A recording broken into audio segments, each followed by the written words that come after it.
Assalamu alaikum. Welcome to the Helix Pharmaceutical Podcast on Mind Matters. This is your host Talal Umar. Today our guest is Dr. Saqib Bajwa. He is head of Department of Addiction Treatment Center, Punjab Institute of Mental Health Sciences, Lahore. Sir कैसे हैं आप? मैं अल्हम्दुलिल्लाह ज़बरदस्त। तो जैसे कि आप जानते हैं कि हम हमेशा फिजिकल हेल्थ के बारे में तो बात करते हैं, लेकिन मेंटल हेल्थ हमेशा इग्नोर हो जाती है हमसे। तो आज हम आपसे ये जानना चाहेंगे कि मेंटल हेल्थ क्या है। अच्छा, मेंटल हेल्थ का सबसे पहले हम कहेंगे जिस तरह हमारी जिस्मानी सेहत होती है इसी तरह हमारी जहनी सेहत है, जिसे हम मेंटल हेल्थ कहते हैं। मैं इसको इस तरह डिफाइन करूँगा कि जो WHO की डेफिनेशन है मेंटल हेल्थ की वो क्या है। हेल्थ की डेफिनेशन है कि absence of disease, not medley the absence of disease. सिर्फ डिजीज का एब्सेंस होना काफ़ी नहीं है, लेकिन मेंटली, फिजिकली, सोशली आपका और स्पिरिचुअली हेल्थी होना ज़रूरी है। लेकिन मेंटल हेल्थ में क्या है? मेंटल हेल्थ में ये है कि आप अपना फुल पोटेंशियल रिकॉग्नाइज कर सकें, नंबर 1। नंबर 2, आप इसको यूटिलाइज कर सकें लाइफ में सक्सेसफुल होने के लिए, प्रोडक्टिव होने के लिए। नंबर 3 चीज़ वो जो कहते हैं कि आप जब स्ट्रेस हो उसको मैनेज कर सकें। ये 3 चीज़ें तो हेल्थ के अंदर वो आपको आसान लग रही। चौथी चीज़ जो मैं आपको बताऊंगा ये कभी आपको समझ नहीं आएगी, मतलब कभी आपने सुनी नहीं होगी। समझ तो आएगी, सुनी नहीं होगी। चौथी चीज़ ये है जिसको हमने आज तक नहीं सबने हम देखा है कि हम ये 3 चीज़ें होते हैं, हाँ ठीक है हम जी ज़हनी तौर पे सेहतमंद है। नहीं, अगर आपने सोसाइटी में कंट्रीब्यूट नहीं किया तो आप ज़हनी तौर पे बीमार। ये चीज़ इतनी मतलब WHO की डेफिनेशन में है कि अगर आप बाकी जगह भी ठीक है लेकिन आप कंट्रीब्यूट नहीं कर रहे तो आप बीमार है। तो मैं मेंटल हेल्थ को किस तरह देखता हूँ, मैं कहता हूँ आपके नफ्सियाती बीमारियों को किस तरह देखता हूँ कि आपके नॉर्मल जो भी इमोशंस है, खाना पीना, वॉशरूम, खुश होना, उदास होना, बेचैन होना, गुस्से में आना, मोहब्बत का होना, नफरत का होना, ये एक हद से ज़्यादा हो जाए और ये आपकी 2 चीज़ें ख़राब करे, आपकी रिलेशनशिप और आपका काम ख़राब करे, तो डेफिनेटली आप बीमार हैं। आप देखने में जितने मर्जी खूबसूरत दिखाई दे रहे हो, जितने मर्जी वेल कंपोज दिखाई दे रहे हो, लेकिन आप बीमार हैं अगर आपके तल्लुकात खराब है और आपका काम खराब है, काम नहीं कर रहा, अपना स्ट्रेस मैनेज नहीं कर पा रहा और रिलेशनशिप खराब है और सोसाइटी के खिलाफ बहबूद के लिए काम नहीं कर रहा, तो वो बीमार है। तो जब भी हम अपने फ्रेंड्स में और रिलेटिव्स में किसी को उदास देखते हैं, परेशान देखते हैं या मायूस देखते हैं, तो हम कहते हैं कि इसे एंजाइटी है, इसे डिप्रेशन है, इसे खौफ है। तो सर आप हमें काइंडली बताएंगे कि इन तीनों में डिफरेंस क्या है, क्योंकि जहां तक मैं जानता हूँ तीनों अलग अलग चीजें नहीं हैं।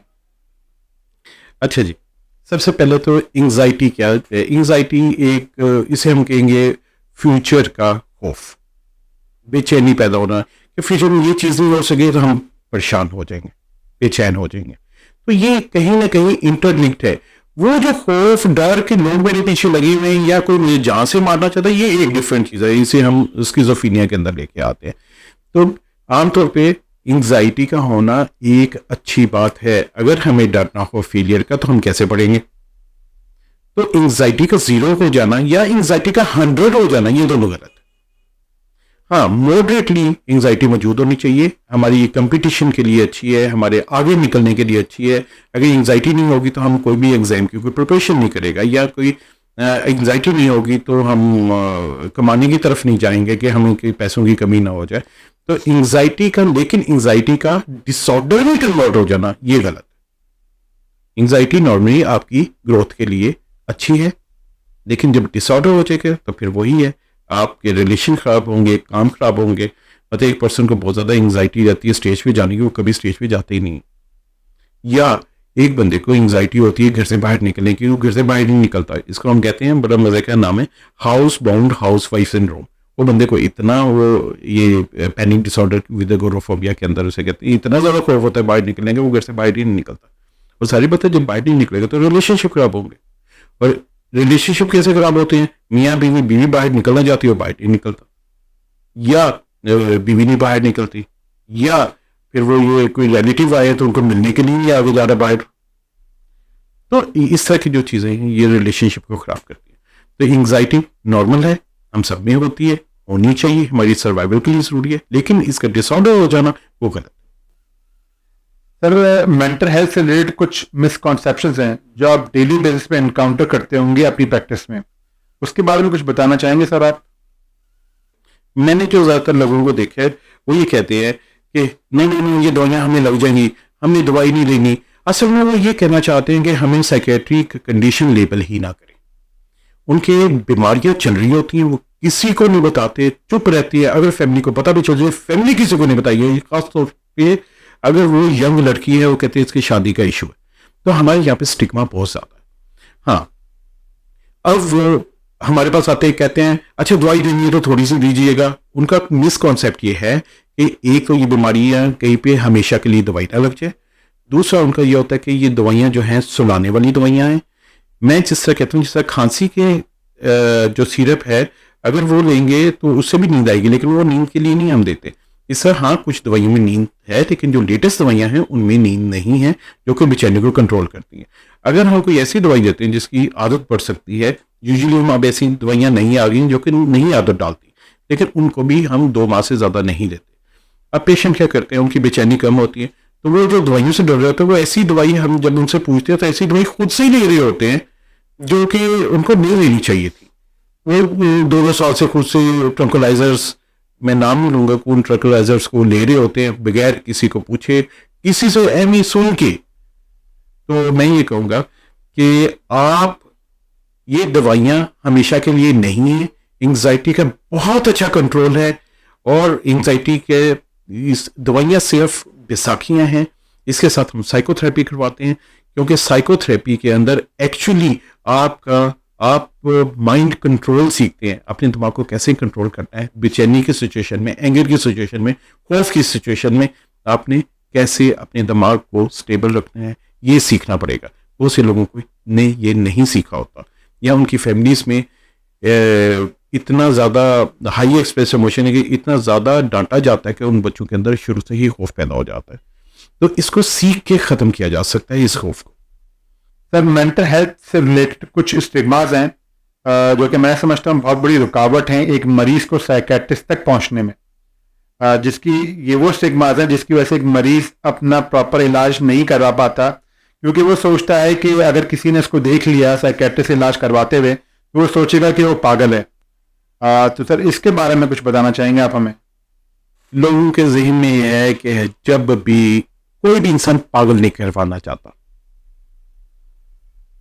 उसको लगता है कि मैं साइकेट्रिस्ट के पास जा रहा हूं, तो सिर्फ साइकेट्रिस्ट के पास पागल जाते हैं। मैं आपको बताऊं, साइकेट्री में 400 बीमारियां हैं, पागलपन सिर्फ एक बीमारी है, और वो आपको रोड पे नजर नहीं आते। कभी कभार हो सकता है कोई नजर आए, लेकिन नहीं, सारे अग्रेशन। ये आप उदास हो, अब बहुत सारे उदास हो, पे काम नहीं हो रहे, तो ये पागलपन तो नहीं है। आप बेचैन हो तो ज्यादा बेचैन हो रहे हो। इस टाइम पे आपको लगता है कि मुझे पतला होना है, तो आप बहुत ज्यादा डाइटिंग कर रहे हो, ये पागलपन तो नहीं है ना, आप अपने काम ठीक कर रहे हो। किसी टाइम पे आपको खौफ आ रहा है, मतलब किसी वजह से डर लग रहा है, तो वो पागलपन तो नहीं है ना। तो लोग इसको पागलपन समझते हैं, ये पागलपन नहीं है, ये आपकी वक्ती तौर पे नफ्सियात की कमजोरी है, जिसको बातों के इलाज के जरिए या दवाइयों से हम रिकवर कर सकते हैं। तो इसको ख़त्म करने के लिए, इसका स्टिग्मा रिड्यूस करने के लिए, सबसे पहले तो ये है कि इसको आम बीमारी की तरह समझा जाए, क्योंकि मरीज तकलीफ में है। आप दूसरी जगह पे एक मरीज को ठीक करते हैं तो वो एक ठीक होता है, यहाँ पे एक मरीज को ठीक करते हैं तो पूरा घर ठीक होता है। तो उस मरीज को छुपा के ना रखें, उसका इलाज करवाना। जिस तरह पहले मिर्गी को भी इसी तरह उसका स्टिग्मा था, शुगर का इसी तरह स्टिग्मा था, लेकिन क्या हुआ, जब उनके इलाज निकलते आए तो स्टिग्मा खत्म हो गया। आपके देखते देखे हेपेटाइटिस सी एक स्टिग्मा था, जैसे आसानी से इलाज आना शुरू हुआ और वो स्टिग्मा खत्म होता गया। तो स्टिग्मा खत्म होगा इनका इलाज करवाने से।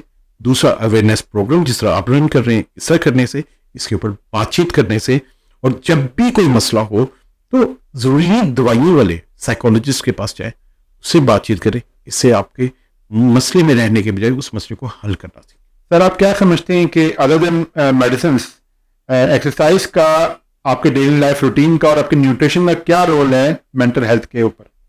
मैं आपको बताता हूँ। मेंटल हेल्थ को समझने के लिए ये जरूरी है। बीमारी कब होती है और किसमें क्यों होती है। कुछ लोग जेनेटिकली प्रोन होते हैं। मैं इसकी एग्जांपल बड़ी सादा से देता हूँ। एक पतली लोहे की रॉड होती है और एक मोटी लोहे की रॉड होती है।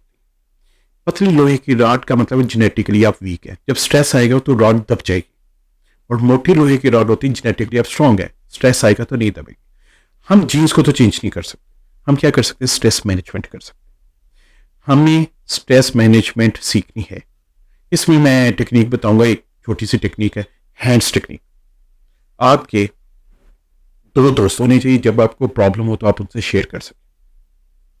आप तकरीबन आधा घंटा से ज़्यादा आप एक्सरसाइज में हो। आपकी कोई हॉबी होनी चाहिए और आपके पास कोई ऐसी कुरानिक वर्स या सेइंग या कोई पोल या कोई ऐसी स्टेटमेंट होनी चाहिए जिसको सुनते साथ ही आपका स्ट्रेस छूमंतर हो जाए।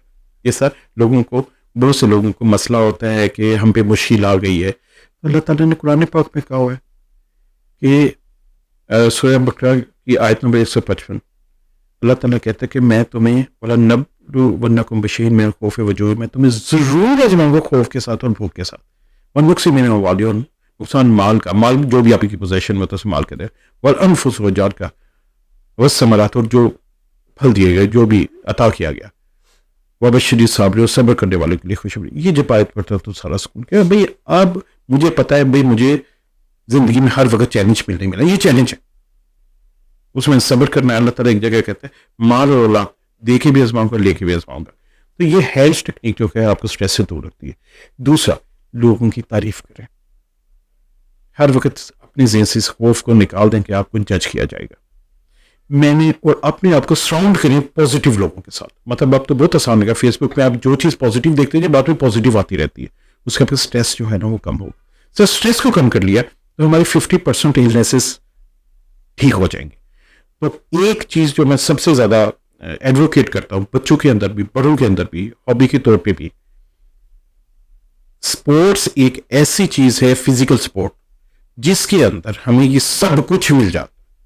हमें एक्सरसाइज मिल जाती, हमें अच्छे दोस्त मिल जाते हैं, हमें हार के जीतते और जीत के हारते वो हमें मिल जाता है। फिर हमें उनके अंदर जो है नींद का पैटर्न लोगों के अंदर ठीक हो जाता है। ये सारी चीज़ें हमें जो ना ठीक मिलती हैं। ये एक सिर्फ स्पोर्ट के सारे स्ट्रेस को ख़त्म कर देगी। वो सबको खेलनी चाहिए एक स्पोर्ट, कोई भी, चाहे बैडमिंटन है, चाहे टेबल टेनिस है, कुछ भी। बहुत बहुत शुक्रिया सर आज के इस पॉडकास्ट सेशन के लिए, आपने अपना कीमती वक्त निकाला। Thank you.